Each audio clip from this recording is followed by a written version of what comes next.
Okay, bro, so... What's up, Jess? What's happening, bro? Joined today by Mubin, the man who has pretty much known me my whole competing career. Bro, thank you so much for coming to tell me what I can improve on and what I do wrong. So obviously everyone knows that this is going to be my last year competing, so I want to get the relative information that I need to be able to improve. So you've seen me since my, Yeah, so the first time I watched you, Jess, was at Rossi. Yeah. I think that was your first one. That was 2014. 2014. That was 3 weeks out from WBFF. Yeah, right. When the first time when you saw Jess on stage, you knew there was something special about this kid, right? And that time, for those who don't know, I used to run a blog, and I would critique physiques, and people loved me and people hated me for it as well. Yeah, they did. I got... Just going to rotate that a bit. Okay. Cool. People loved me and both loved me and hated me for it, for the critique. But I always tried to be constructive and positive. It was never a case of, oh, that guy looks shit. In fact, that's why I started the blog, because I would watch social media and everyone would be like, oh no, he looked like crap. And I'd be like, okay, why? How did he look like crap? Tell me why you thought he should have won. So I decided to go out and be a bit more objective. And, even people who are my friends today, they even I know Steph always tells me, like, the first time I critiqued him, he was like, who is this guy? And and we like best of mates today, you know what I mean? So the first time I saw Jess on Rossi stage, I knew there was something special. Stage presence, you just had it, and you're a little skinny at that point. Yeah, I can't even remember what I weighed. I think it was probably around 70. I'll never forget, you also had a white posing trunks, I think it was, if I'm not mistaken. So Rossi, it was my first... Was it a yellow? It was a yellow with the stripe kind of vibe. It was the yellow Dan... What is that brand? Dan Bilzerian? No. Whatever it was very big when WFF was obviously around. Yeah. And then I had custom made trunks for, those are the white ones for WBFF. Yes, yeah. So, and then a few months later, Jess shows up on the WBFF stage, vastly changed. Those 3-4 weeks. There's like a lot of growth. Yeah. Was it 4 weeks? Yeah, it was 4 crazy weeks. to change in 4 weeks. it was me. So my coach was Rudy Pretorius at the time. Okay. He was just like, bro, you've done 2 shows when you were 18. It was NABA. It was very small. Maybe just do like a little warm-up show to try. Obviously, there was no water drop. Yeah. It was just me going 4 weeks out from WFF onto the Rossi stage. And I think I came 3rd or 4th. So I was quite disappointed. But obviously I knew, I hadn't prepared for it in the same way that I was going to prepare for the next 4 weeks. And then that kind of just said, okay, cool. Look at the level of these athletes, you need to work a little bit harder. And then it was, okay, cool. I was always working hard, but it was just, if you want to be that level of detailing, you've got 4 weeks. Now it's time to, get down to it. Yeah. And then obviously ever since then, slightly gotten bigger over time. But I think that's also what, the biggest issue for me is, coming in condition is fine, but keeping the size and maintaining the size. Yeah. And I think that's probably one of the biggest critiques that you might have. Yeah, so that is the main critique. That's the size and then the posing. But yes. Those are my 2 biggest issues. So Jess is really good as a muscle model. I mean, look at the face and, and he had it in WBFF, and first time on stage at WBFF and Pro Card. I'm growing my hair again because everyone complimented me actually on my hair for WBFF. Surprisingly. So you want to finish out how you started. Yeah, exactly. He's a very nostalgic guy.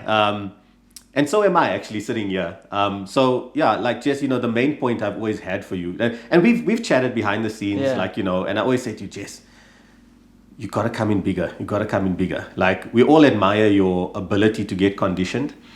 We all admire the package that you put on stage, but you've decided on the series, your road to pro, because everyone's doing a road to pro. That's true. Right? Everyone, you see, that's the thing. I was about to say, everyone who actually might not deserve to become pro does these things. So maybe I'm on the same boat as them, but we'll see. Maybe, right? Listen, you definitely have the charisma. you definitely have the underlying physique. See, let but alone that's just, my issue now is Yeah. I'm about 96 now. Yeah. There's no way. So my cap, I think, for my height and weight and everything is 91, 92. Yeah. Yeah. There's But no that's why way. you're going men's physique, right? Listen, you're a tall guy. Yeah, I And listen, might do classic though because Is it? just for fun. You know, there's no harm in doing it. Yeah. Because it's not like if I am too small for classic, but I'm perfect for men's physique, they're not going to give me a men's physique. So what are you profile. sitting at right now? Now about 95. And how much do you need to come down? What is your last? Obviously you made weight previously, right? Yeah, so I've never had an issue with making weight. My last weight. So let's not talk about last year because last year was just men's physique. But let's talk about classic. 2 years ago at Muscle Militia and then Big Man, I was 88 on Okay. stage. So I have about 3-4 kilograms. I'm not sure exactly if my cap's 91, 92. But you see, I've never really worked out because I've always managed to be well below that. Yeah. So I would say 88. 2 days out. I didn't measure like on the day. So just let me throw a spanner in your works, right? Yeah.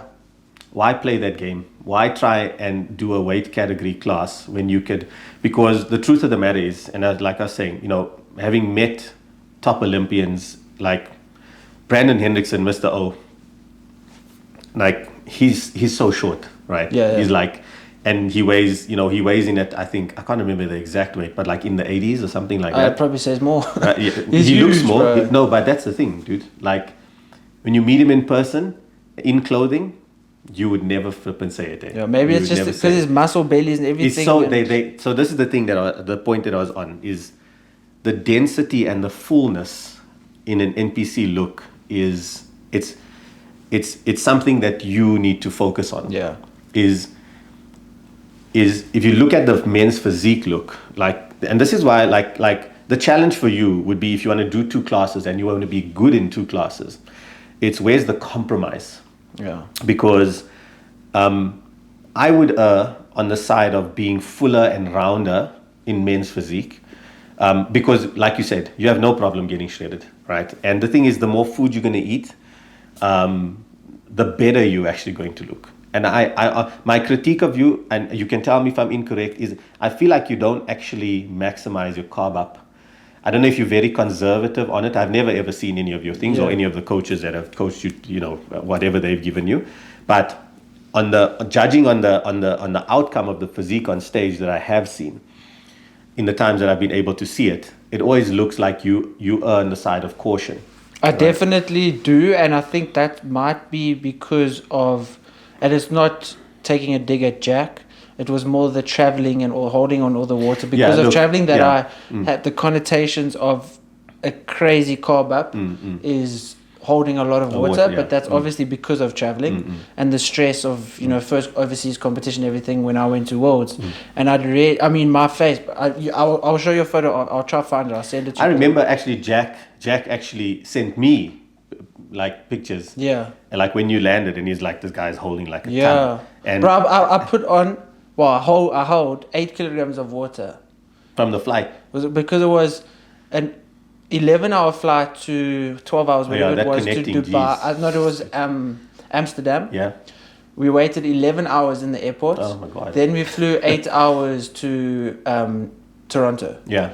It was awful. It was literally like 36 hours of traveling. And I mean, my ankles were swollen. I'll show you photos at the press conference or whatever it was before. I promise you, my face was so bloated. It looked like I hadn't competed ever. I'll show you that. It's terrible. And then I did like 2 Epsom salt baths. And I mean, I didn't even take one diuretic. It was other than the Rip Freak diuretic. And listen, it was phenomenal what you and Jack pulled off actually in that to still come in that condition, considering the huge fluctuation. I think it was also luckily I had the conditioning. It was just a lot of water. Exactly. And then once the water flushed That's out, what saved you for and it was sure. literally the day of the show I woke up and the water was gone. Body that I've coached, like the top of the range guys, I start them on one diet, and they just follow that same diet tweaked all the way to show. Yeah. Your digestive enzymes are geared up for all of that food that you're having, all of these things. Now, all of a sudden, peak week comes and you like cheesecake and this and that, and then you're wondering why you're sitting bloated on stage. And all that aldosterone from the stress that you now release because you have digestive stress, and you end up looking like crap on stage. Yeah. So, with you, if you do a 3-day carb up, the thing is, Jess, what you have to understand is when you are as lean as you, it's very hard to spell, dude. Yeah. It's very hard to spell. And you got to have faith in you, actually. You got to have faith in the work that you have done. Yeah. Not like, that's why I say, like, even, let's say you had to lose 2% condition for men's physique, you'd probably be ideal. Yeah. Do you know what I mean? Especially locally to get a pro card. Because, I mean, people... Exactly. Even Reese, let's say the way he looked at big man, he wouldn't even qualify for the Olympia. And, you know, he looked amazing, but it's locally amazing. Whereas overseas is completely different. And I was definitely way more conditioned than Reese. He was just very conditioned with amazing size. Yeah. And that's what they want, obviously. So that's my biggest issue, is just kind of, you know, I can get lean, I can be conditioned. I just mustn't do that to sacrifice size. So that's the other thing, is like, I always feel like you start off really well, but have you ever grown into a show? Well, I will maintain the same weight and drop fat. So essentially, yes. Yeah. Okay. So your goal this year is pro show, right? Which Yeah. is going to be, I think I saw December. something December. Yeah, pro qualifiers 4th December, December. right?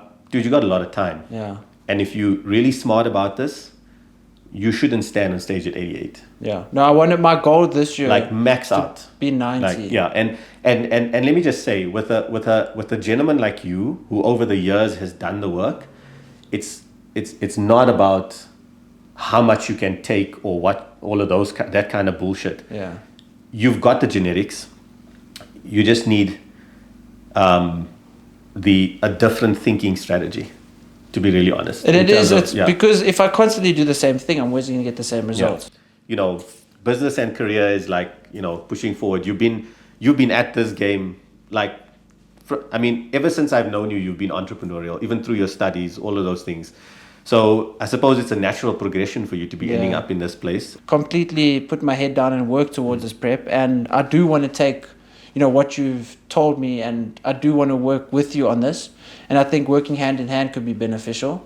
And, you know, the back and forth between me saying, what about this? And you say, what about that? And then we work through it like that to be able to bring the best package. Because I'm not going to pretend to know everything.